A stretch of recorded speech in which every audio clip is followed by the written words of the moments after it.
At Borromeo and St. Mary's seminaries here in Cleveland, there are students from several countries in formation for priesthood whose first language is not English.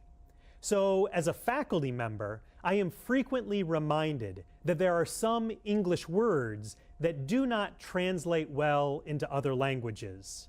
And in the same way, words and concepts in other languages that do not translate well into English. For example, other languages have a single word for the unspoken communication between close friends, the festive mood or feeling at the end of a workday, the glimmer that moonlight makes on water, or the joy one feels after reuniting with loved ones after a long time apart.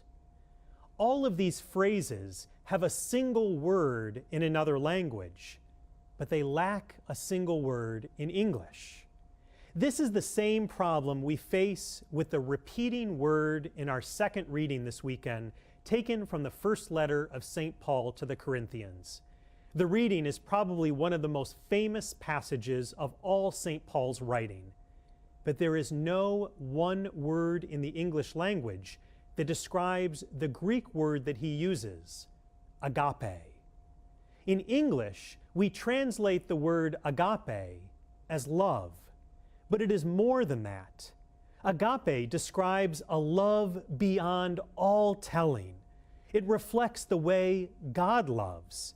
So deep in meaning, it takes the 277 English words in our reading to describe this one Greek word. So how do we best translate agape into one English word? Jesus. Jesus gives us the model. Maybe some of you have already tried this. Replace the word love with the name Jesus in the first letter of St. Paul to the Corinthians. The passage actually reads the same. It is Christ that gives us the model for real love. Let me briefly demonstrate. If I speak in human and angelic tongues, but do not have Jesus, I am a resounding gong or a clashing cymbal.